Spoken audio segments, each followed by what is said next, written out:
This conference will now be recorded.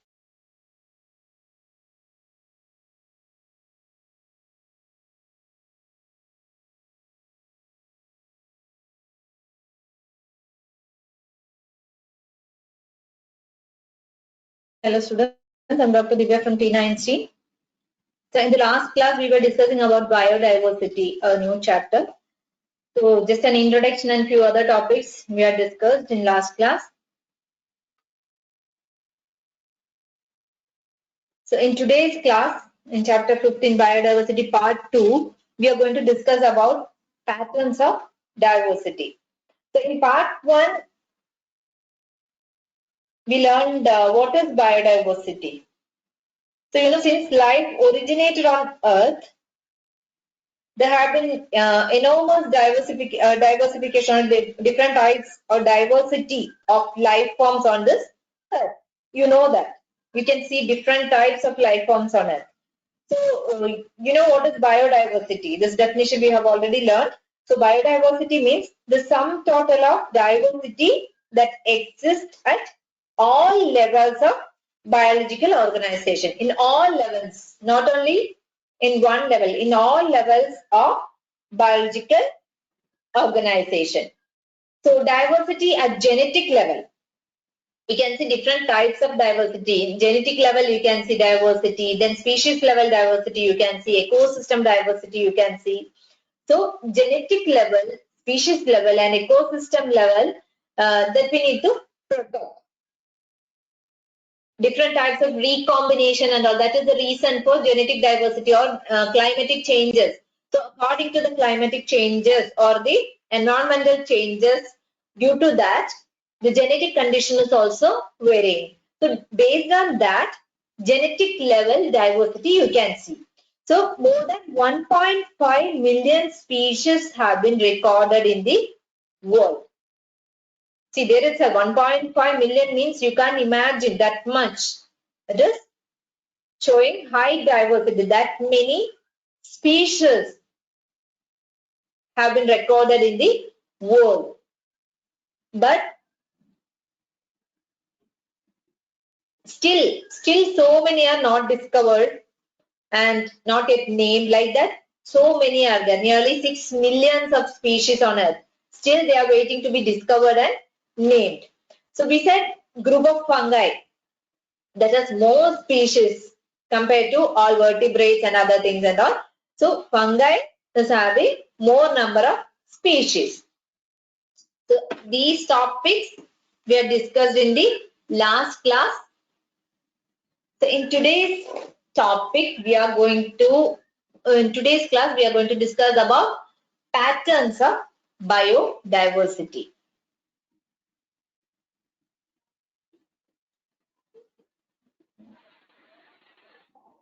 So you know that diversity in plants and animals, that is not uniform. So throughout the world, you can see different types of plants and animals. Okay, so that is showing uneven distribution. Okay, it depends upon climate, environmental condition, everything matters.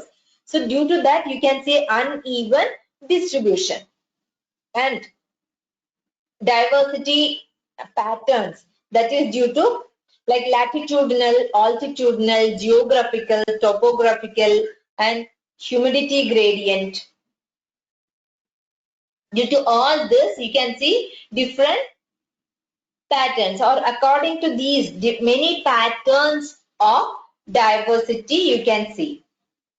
That is, diversity is like latitudinal, altitudinal diversity you can see, latitudinal diversity you can see, then geographical, topographical, then humidity gradient, and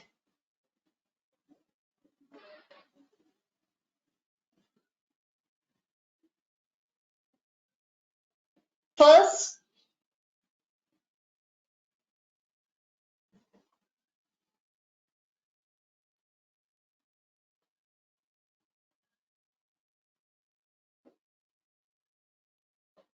we need to learn about latitudinal gradients.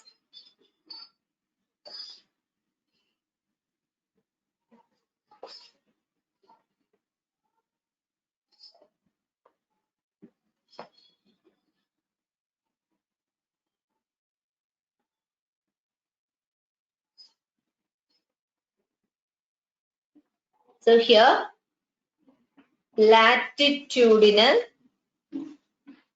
gradients.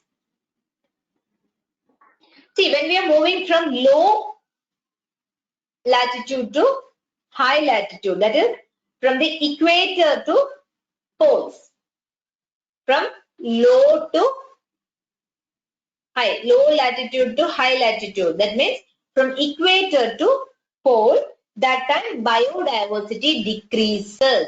Here, biodiversity decreases. When we are moving from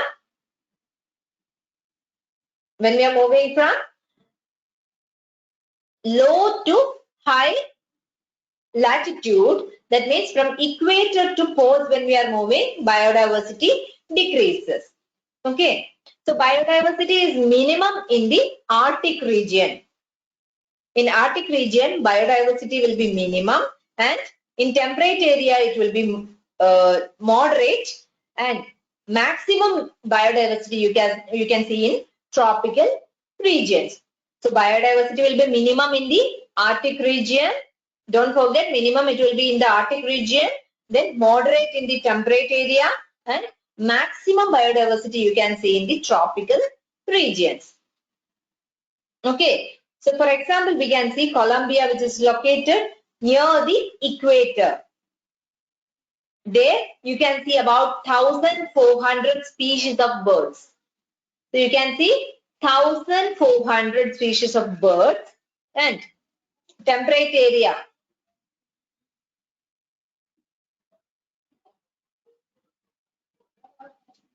New York, that has 105 species. So you can see that in the tropical region, you can see 1,400 species. That means the maximum. But temperate area 105, and Greenland, that is coming near Arctic area, which is having only 56 species of birds. Because why it is so? The other species that is not able to adjust with the conditions, environmental conditions of that Arctic area. So it's not able to withstand, or that is not able to survive there. That's why very low number of species in Arctic region. And India, in India you can see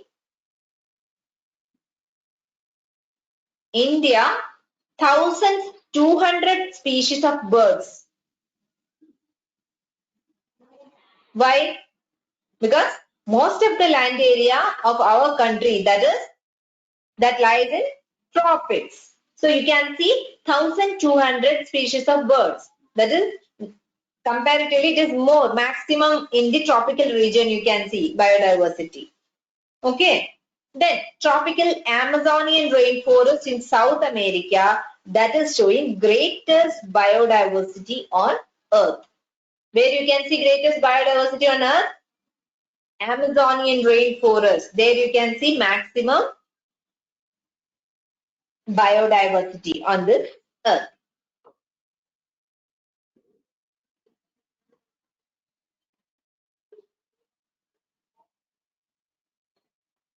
See, why? What is the reason for greater biodiversity in the tropical region? Do you have any idea what is the reason? So just for an example, I explained all these things. So we said when it is moving from Arctic region to tropical region, that biodiversity increases. You can see maximum biodiversity in the tropical region, and in temperate area you can see medium or moderate, and in the Arctic region it will be very, very less. Compared to other places, it will be very less. So what is the reason why biodiversity is rich in tropics? There are many reasons why biodiversity is more in tropics. See, according to evolutionary biologists and ecologists, they proposed different hypotheses. The studies are going on, and whatever study we have already conducted, so many researchers in this area. So according to that, according to those hypotheses, the cause or the reason for that high diversity in tropics. So some of the reasons we are going to explain now. What is the reason? The first one they are saying, what is that? Speciation. That is the function of time. Speciation is it is generally a function of time. So in temperate areas, that areas that will undergo frequent glaciation, that has undergone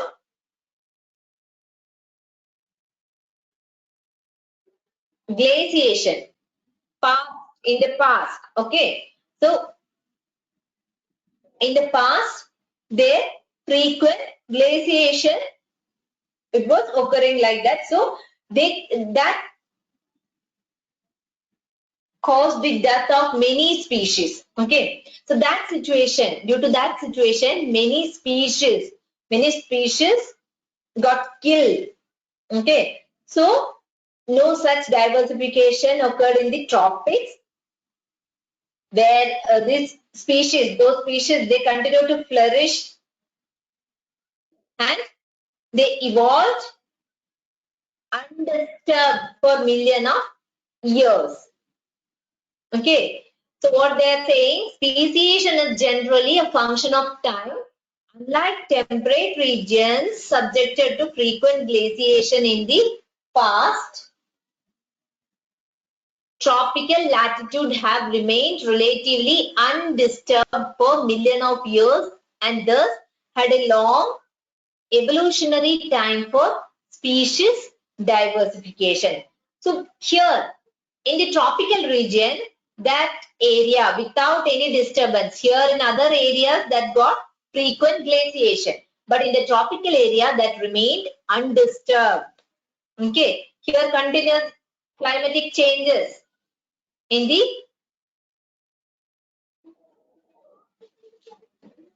temperate areas and all. So in the tropical region, there is no such kind of disturbance, and that place or that area or that latitude that remain undisturbed for millions of years, and that made a long evolutionary time for species diversification. The next reason what they are saying is tropical environment, unlike temperate ones, they are less seasonal. Okay, relatively more constant and predictable. Then such constant environments promote niche specialization and led to a greater species diversity. Okay, so you can see here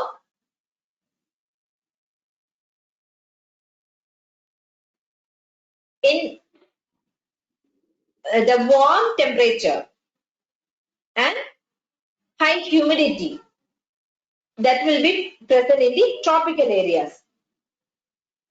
Temperature will be warm and humidity also, high humidity will be present in the tropical areas. So that is the favorable condition, and throughout the year this condition is existing. So what you can see here, the tropical environment, like temperate one, in temperate region how it will be, warm temperature won't be available, high humidity won't be available. So not like that. Here in tropical environment they are less seasonal and relatively that environment or that condition is constant, and we can predict that. See here we can see that rainy season is there, summer season is there. So that season that is predictable.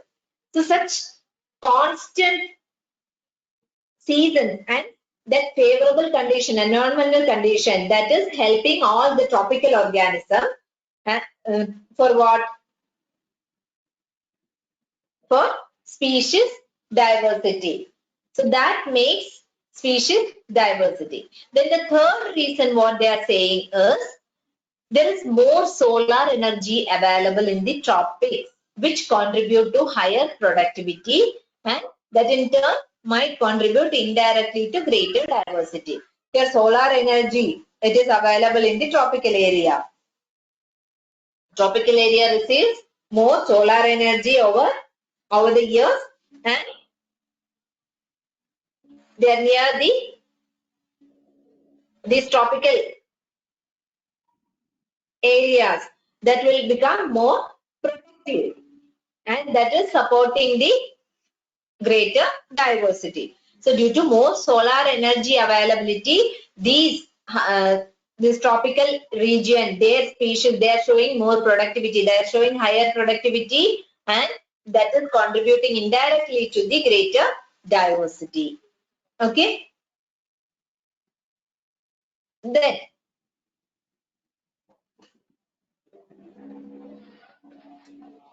here, species area relationship. Next is species area relationship. See, German naturalist and geographer. Note down this name, Alexander von Humboldt. Alexander von Humboldt. So, while exploring that South American jungles, he found that within a particular region, species richness increases with increasing explored area. Okay.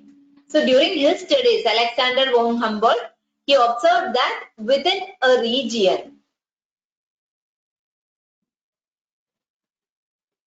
within a particular region, species richness increased with increasing explored area. But that is also up to a limit. Here, this condition matters. Okay, up to a limit. Species richness is increasing with increasing area. That explored area where they are checking that species richness, that explored area is increasing means species richness is also increasing, but that is also up to a limit.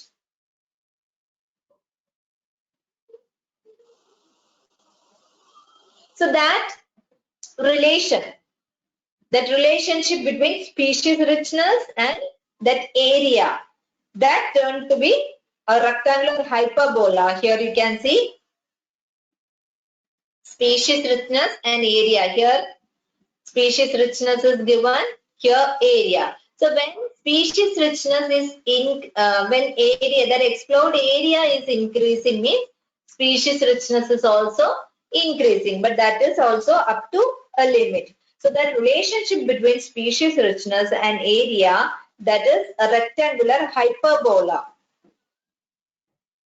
Okay, for wide variety of organism, it is showing a rectangular hyperbola, like for plants, birds, bats, then freshwater fishes and all. Then on a logarithmic scale, we can say that the relationship is a straight line. Here you can see this is a straight line. In logarithmic scale, you can say it is a straight line. What? When the area, that exploring area is increasing means species richness is also increasing. Okay. So here this graph is showing species area relationship. See, on log scale, that relationship is becoming a linear line.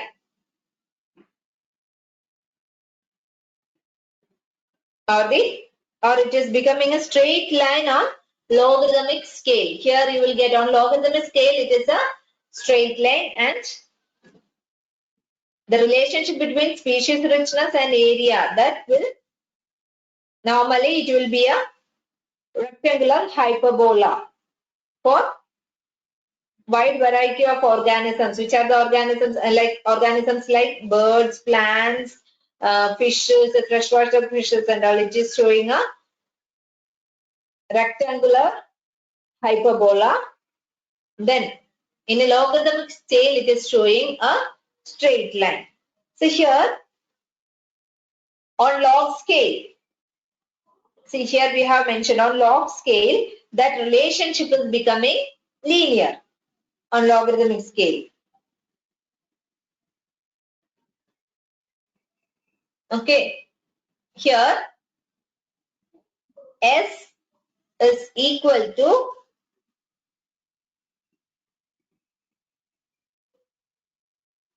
C A,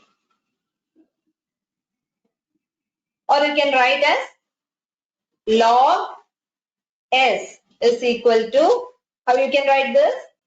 Log C plus Z log A. Right? You can write like this. See here, S is the species richness. Here S, what is that? Species richness. That's what we are trying to find out. So species richness is equal to A, area, and Z is the slope of that line or the regression coefficient. Z is the slope of that line. So here S is equal to species richness. Then next A. A. What is A? A means area. Then Z. Z is the slope of that line.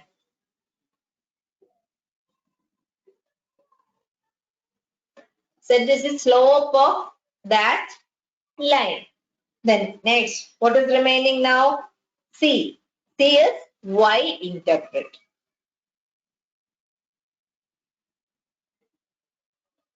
C is the Y intercept. Okay, so here you can write it as log S is equal to log C plus Z log A, where S is the species richness, A is area, Z is the slope of that line, then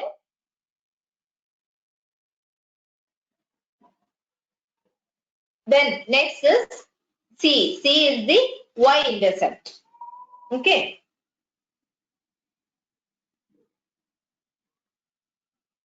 So the slope of that regression or that regression coefficient of that species area relationship, what it is indicating? That indicates that species richness decreases with the decrease in that area. We said already species richness will increase when area is getting increased. So the value of that slope of regression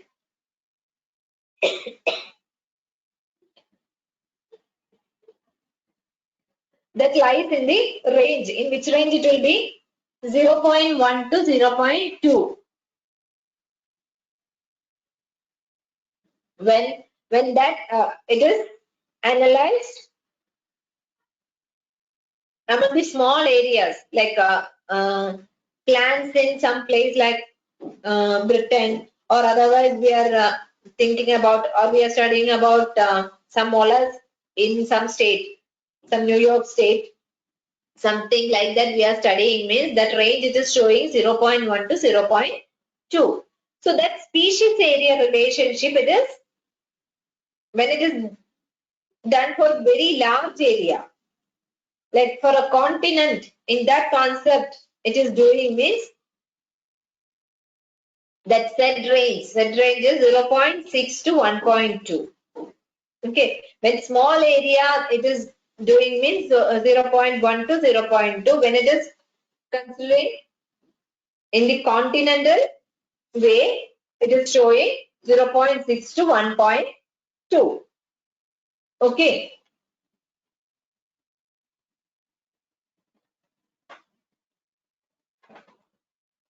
Okay, next is the importance of species diversity to the ecosystem. What is the importance?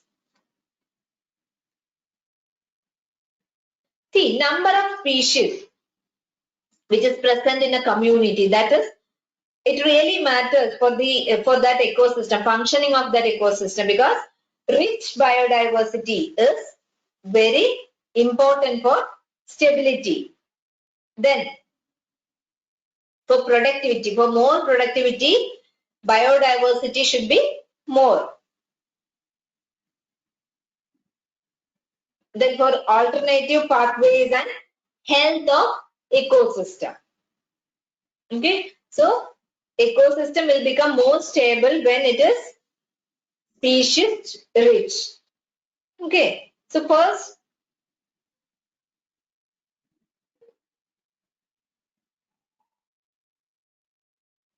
we will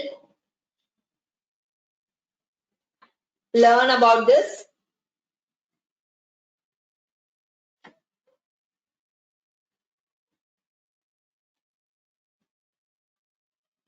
Here, stability.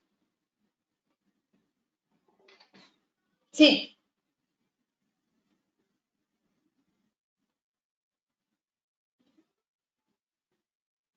stability. When we are talking about stability, mainly that ecologists, they consider community with more species that will be more stable. That will be having the tendency to become more stable when compared to community with less species. So actually, what is the stability or how it is becoming stable, a community, a biological community, how we can say it is stable? See, a community that should not show too much variation in the productivity. See, when we are comparing year-wise, when we are comparing the productivity, a community should not show much variation in the productivity. That is called as stability. See, we can tell like, see, from this area, we are getting this much per year. What is the productivity? So productivity, we need it should be almost equal every year. So that shows the stability. Then that must be resistant to disturbance, like disturbances like natural disturbances or man-made disturbances and all. See some diseases coming. See 1 acre land is there. In that some crops are there.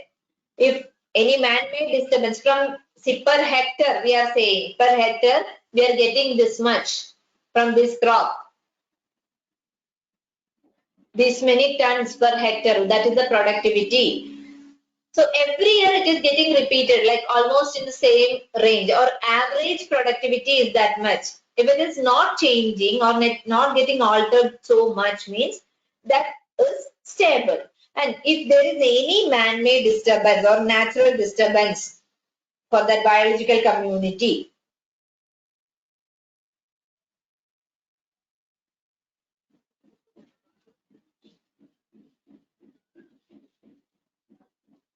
so that community should be resistant. So that community should be able to withstand, or that should be able to resist towards that disturbance. Then, if such kind of disturbances are not affecting, means again the productivity will be the same, and there that any disturbance won't affect that, then also it will become stable. Then that must be resistant to invasion by alien species. If any alien species that is coming, then also that must be resistant. Okay. So that must be resistant to invasion by alien species. So here, David Tillman's long-term ecosystem experiments using outdoor plots that shows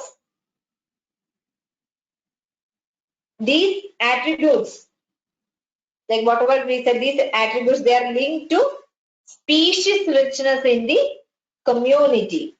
And according to him, his findings are plots with more species That shows less year-to-year variation in the total biomass. See, if there is plots with more species, that is showing variation in biomass which is less. Every year-to-year variation in biomass, it is not showing that much variation every year. Okay. The next point is increased diversity contributed to higher productivity. So what was the next point? Like diversity. When diversity is increasing, higher productivity. Productivity is also becoming high. So increased diversity contributed to higher productivity. Okay.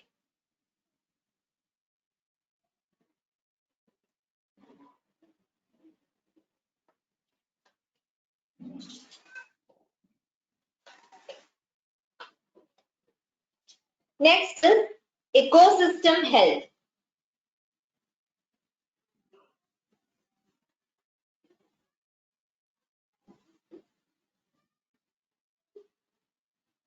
Ecosystem health. See, when it is becoming any harmful effect for that ecosystem, so that time, so a few species will get affected and that will become extinct. See, if one or like what we can say, simple example is, see, there should not be much difference in like if tree frog species, so many species are there. So among that, any one species is lost forever from Western Ghats means there is not much difference. And from ant, we said so many ant species are there. From that, one is getting reduced. Means nothing more. Means that will not create any effect.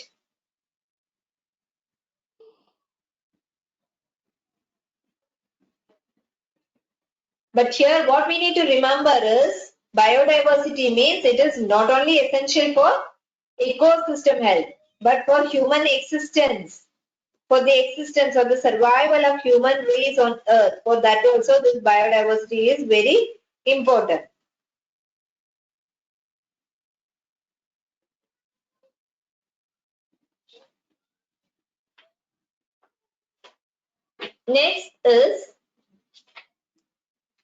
Next topic what we need to learn is laws of biodiversity. See, these are simple topics, just like general topic we can discuss and go, but you should remember all these points. Okay, laws of biodiversity.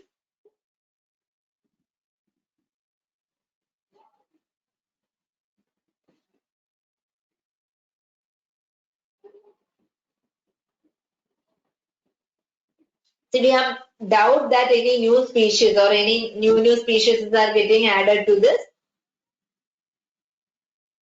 Earth's biodiversity, but sure that it is 100% sure. There is no doubt like the laws of biodiversity is getting continued because of human activities only, and the biological wealth of our planet that has been declining. Definitely it is declining, and it is declining rapidly, and complete disappearance or the extinction of a species that results in complete loss of genetic information which is present in that. Right? Suppose one ant species, it is getting extinct or it is not at all available. That means with the genetic information which is present in that particular species, that information is also getting wiped off and it is no more available. That is the situation if one species is getting extincted.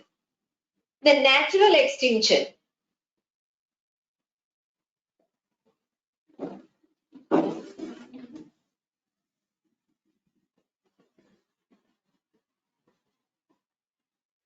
We can see natural extinction. That means The loss of species that is occurring in the geological past. In the geological past, loss of species in a very slow rate. Slowly, one species is getting extinct or it is getting wiped off from the earth. That is called the natural extinction. Then what is mass extinction? Mass extinction means in large number of species due to catastrophes and all, large number of species.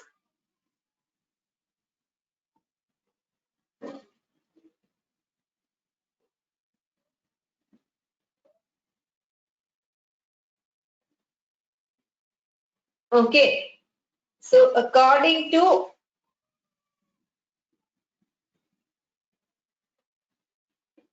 loss of biodiversity, what we can see? Due to human activities. That is the main reason for biodiversity loss. Okay. Then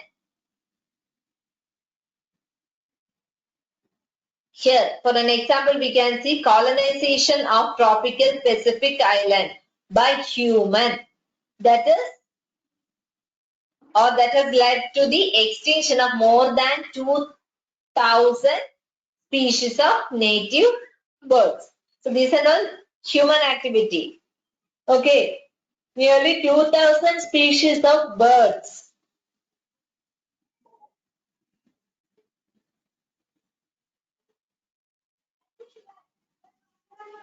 Extinction due to human colonization in the tropical Pacific island.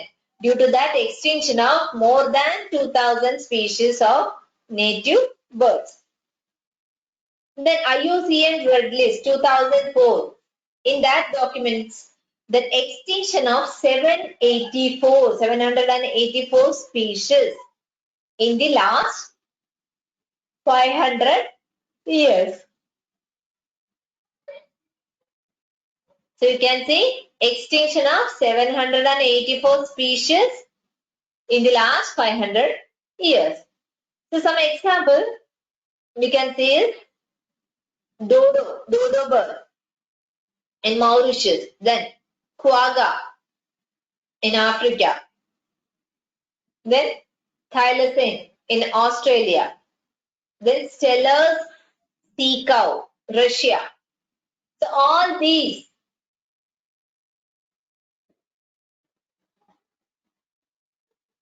are the recent extinctions.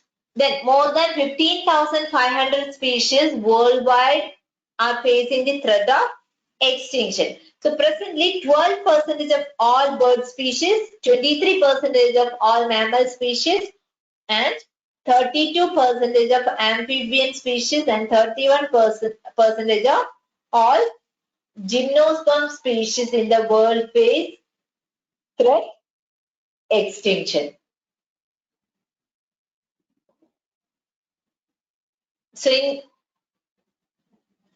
bird species you can see very less like 12%, then in mammals 23, then amphibians 32 and 31% of all gymnosperm species. So these are facing the threat of extinction.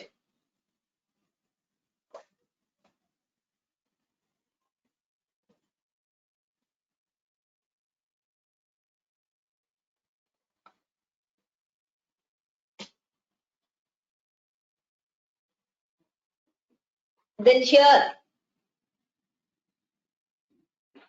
ecologists, they are warning that like this situation is continuing or this present situation, if it is continuing, nearly half of all the species on earth might be wiped out within the next 100 years. Within next 100 years, you can see, you cannot see all the species, they might be wiped out within next 100 years. So in general, you can see loss of biodiversity in a region. that may lead to decline in plant production, loss of biodiversity. Then, second point, lower resistance to environmental perturbation like drought. And third point is increased viability in certain ecosystems that possess like productivity, then water usage and pest disease. Got it? So if the current situation continues within next 100 years, there will be loss of biodiversity, in general loss of biodiversity. Okay, in next 100 years, all the species on earth might be wiped off. So biodiversity in a region, that may lead to decline in, so loss of biodiversity. In a region, if biodiversity loss is there, means that will decline. That shows decline in plant production. Okay. Then lowered resistance to environmental perturbation like drought.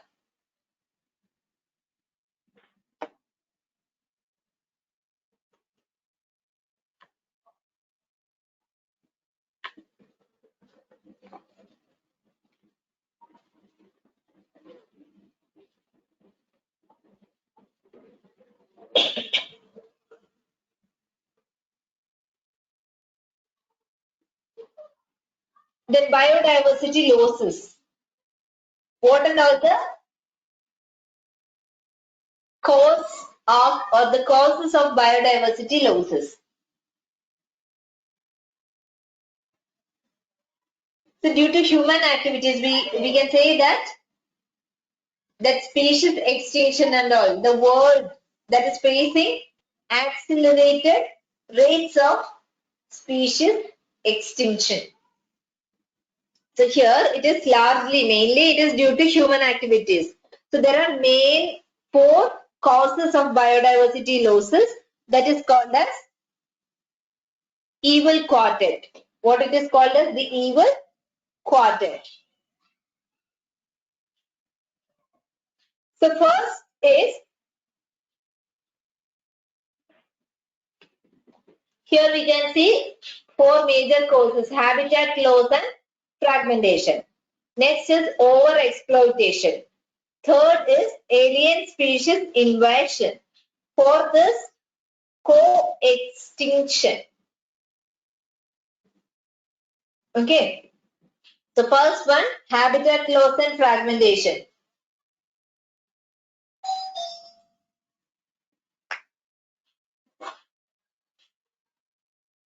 So that is the habitat loss and fragmentation. That is a very important cause, and that is leading these animals and plants to extinction.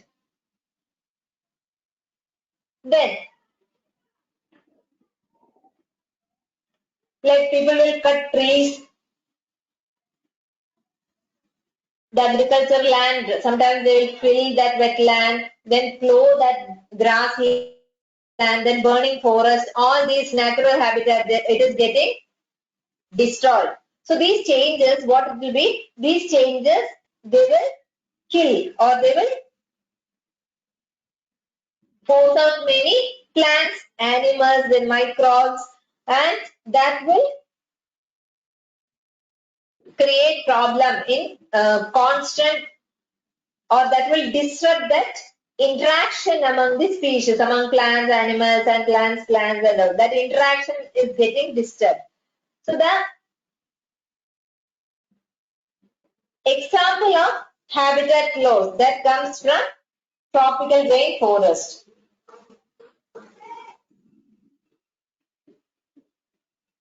The forest, once that forest was around 40% of this Earth's land area, but now or today that is only around 6% of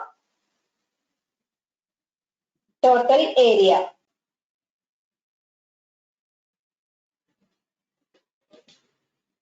Next what they are saying for this. See, not only that total loss. So besides the total loss, the degradation of many habitats How they'll degrade? By pollution and also threat. Then survival of many species.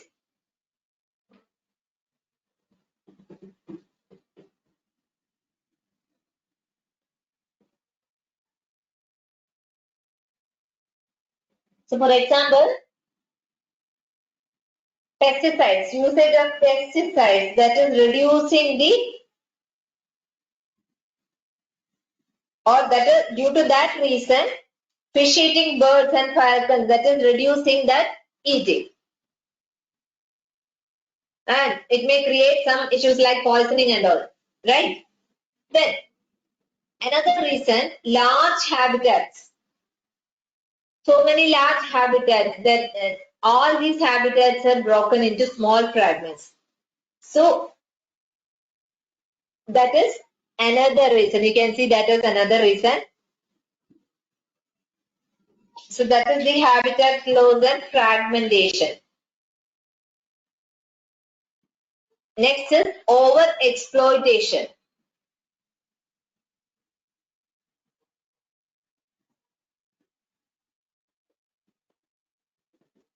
Next is overexploitation. So what we can say, human, you know that human beings, according to them, exploitation they will do. Definitely they will do. Because we are greedy. So that leads to overexploitation of natural resources. That means biological system should not be exploited beyond the degree of their renewability. So if you can renew that, there should be a degree of usage. More than that, that should not come.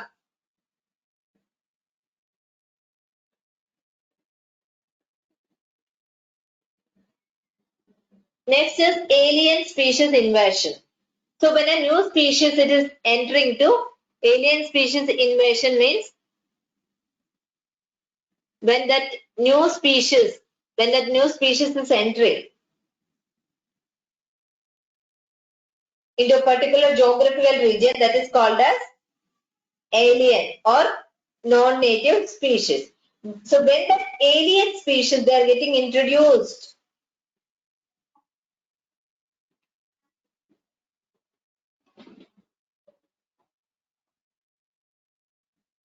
they may definitely cause, or they may cause the disappearance of that indigenous species. How? Through biotic interaction and all, it will reduce that.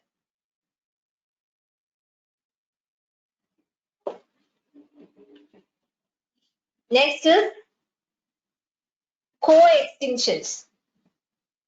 See, many obligate associations among different species in this ecosystem.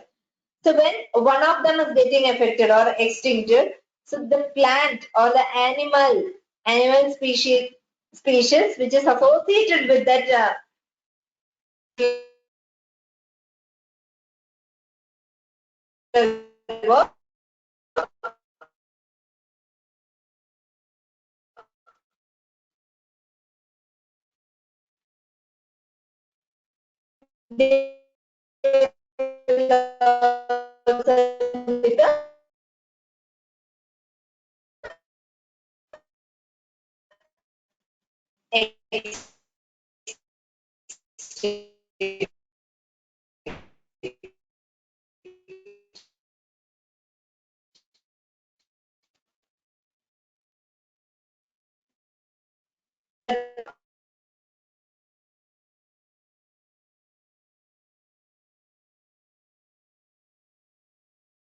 the places which is resulting in the death of the plants and animals. So here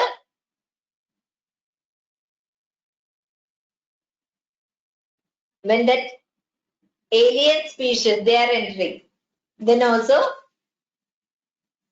biodiversity loses.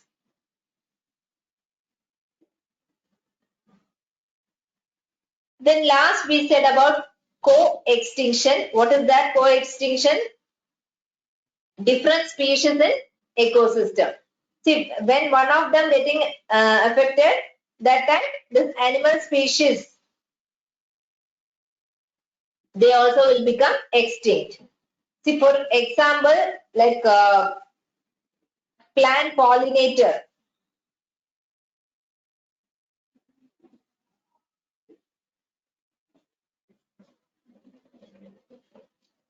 If one of the partner that is eliminated in nature means that is co-extinction. Okay.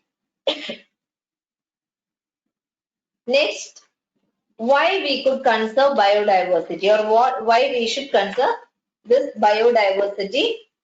So in that we need to discuss so many topics, like so many points.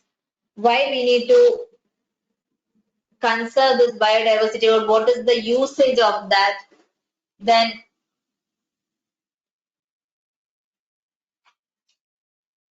what is in situ conservation, what are hotspots, then like that several points we need to discuss, because from that part you will get questions. So that we need to discuss as a separate class. So hope up to this it is clear. If you have any doubt, you can ask me in the next class.